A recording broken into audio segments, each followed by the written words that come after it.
Funk, my father, Paul Ernest, died due to complications from injuries he sustained during the Campfire. I'm here today to speak for my brothers, Jesse and Jake Ernest, and our mother, Susan Ernest. My dad survived the day of the fire, although he was badly burned. Third-degree burns down to the bone on some parts of his body. He spent 9 months in intensive care with burns covering over 30% of his body. A previously healthy, active man, he spent the last year of life unable to walk, take care of himself, breathe on his own, or even talk, which if you knew my dad was probably the most torturous part. November 8th, 2018 has become that day for our family, the defining landmark by which events either came before the campfire or after the campfire. And in reality, there was our life before the fire, blessed, routine, happy, and there's our life after the fire, still not stable, sad, uncharted territory. Pre-fire, we had an ideal life. My parents' life always revolved around family. They were involved in our schooling and extracurricular activities, sports, music, dance. They made sacrifices so they could take us on trips every opportunity they got, wanting to expose us to culture, national parks, the outdoors, and new experiences.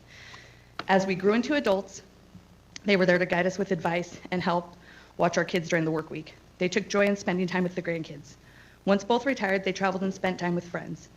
My dad loved the outdoors, and when not watching the grandkids, could be found on an outdoor excursion or planning the next adventure with his friend Bob.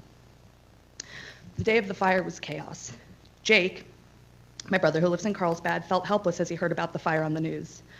I also lived in Paradise, and about 2.5 hours into evacuating with my own family, in which we were only able to travel approximately 1.5 miles, a message came through from Jesse.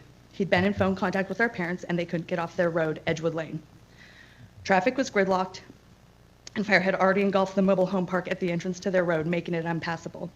They had decided to attempt to escape on their ATVs on the familiar trails with their neighbor, Travis Wright.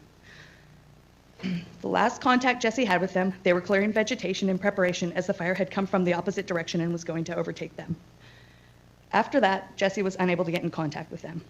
What we would later find out, the fire burned over them as they lay on the ground, my dad covering my mom with his body. Travis stayed mobile and miraculously avoided serious burns. He was able to ride his ATV to get help and led Campfire to rescue our parents. They were both airlifted to the UC Davis burn unit. The months after the fire were, I think, the longest of any of our lives. Days were spent at my parents' bedsides. Family and friends took turns being there for excruciatingly painful skin grafts.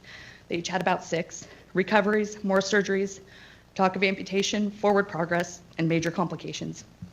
Jesse, an independent contractor in Chico, postponed or canceled most of his jobs. Jake, a sales manager who travels all over the country for work, scheduled all business trips to go through Sacramento in order to be at the hospital as often as possible. I also lost my house in the fire, unfortunately. My work was accommodating. My in-laws had taken us in, so I was able to be at the hospital in between figuring out insurance, kids' school, and the rest of life. My parents always had all the answers, and here we were now in new territory making major life decisions for them. After 4 months in the hospital, the majority in the burn ICU, my mom was healed enough to be released from the hospital. My dad, however, had numerous complications and eventually had to have a tracheostomy tube inserted. He would have good days where he seemed alert and cognizant. These days were promising, but also gut-wrenching, as he often communicated he did not want us to leave or begged us to get him out of there. There were also days where he was barely awake and confused the little bit that he was. These days were painful because they were an indication that he wasn't progressing towards getting better. The stress took its toll on all of us. My dad passed away on August 5th. Today, the aftermath of the fire remains an unwelcome and overwhelming part of our lives. There's a deep sadness and sorrow of things we will never get to share with Dad. He won't be present at the grandkids' school or sports events. He won't be present at our annual family beach bash. We won't get to eat his homegrown produce that he worked so hard to grow and was so proud of. We won't get to honor him on Veterans Day, which was the only time he allowed us to treat him. We won't get to make another turkey dinner on Thanksgiving, his favorite holiday. No more fishing trips. We won't get to see him dance with reckless abandon to a Rolling Stones song. We won't get to see his tears of pride. But the most upsetting part is that he's not here to help my mom through the biggest hardship of her life.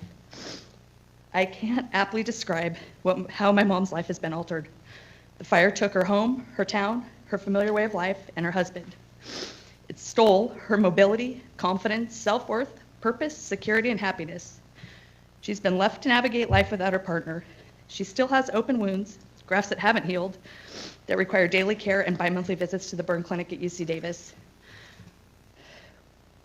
We are forever grateful to their neighbor Travis and the firefighters and medics who heroically rescued my parents.